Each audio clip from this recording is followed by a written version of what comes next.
This is going to be Art with Miss Becky for a while now because we're going to be home for a while. So we need to start getting comfortable with having some sort of a creative corner, maybe an art nook, an art space that we might not all have actual space for. So I've got a few little tricks that we can use so that you guys have your own box full of stuff you can go to whenever you feel the creative bug is getting to you, okay? First of all, if you do have an art studio or an art space where the kids can practice and do stuff and create, that's awesome. Keep it up, maybe add some new things. I have some ideas for you about things around the house that you can use. But if you don't, it can be as simple as a laundry basket. So if you don't have a lot of space, a laundry basket will be great because you can have all different kinds of containers that have your tools, the materials that you're going to need to create inside of a laundry basket. It's going to be pretty handy, and also it doesn't take up that much space, so you can even put it away in a closet, slide it under something, get it out of the way, and still have all of the stuff you need to create inside of it. So there's a few other things that you might not have thought of could be used during art as a tool or just to become an object of art itself. I have a few things here. I like to reuse, recycle as much as I can. Some might call it hoarding, but it gets the job done, and I've done a lot of pretty cool stuff with it.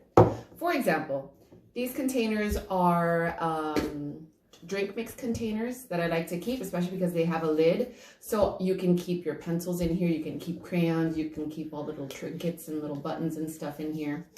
Or you can create art with it and let the kids use permanent markers like Sharpies and stuff to make lines and then color inside using markers, different kinds of markers, or even acrylic paint would be good to do something with.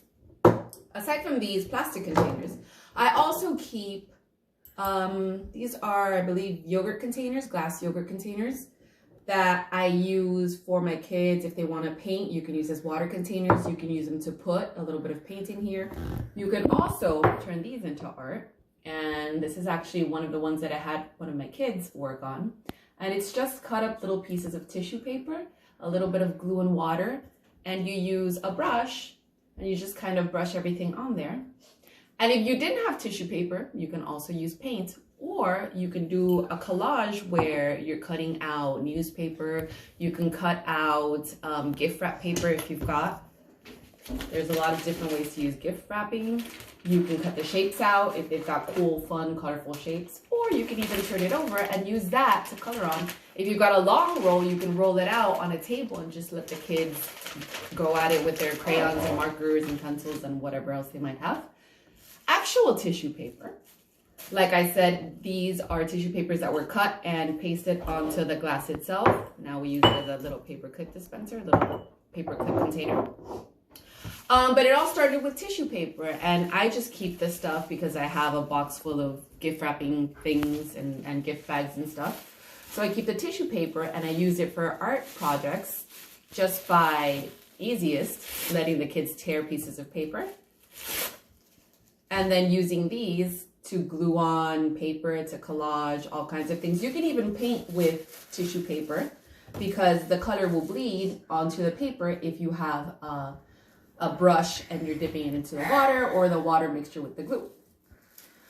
Another thing to have around just for the kids is if you have any of these old notebooks. Some of my kids, we sometimes buy extra ones at the beginning of the year just to have, and we end up not using them. So especially my daughter likes to take them and make little art books, and she goes outside and she colors and she makes all these. This is like her sketchbook, which comes in handy. Regular white computer paper. This is like I call in my classroom free drawing paper. Just give it to the kids, let them draw whatever they want, look around the house, find an object and draw the object.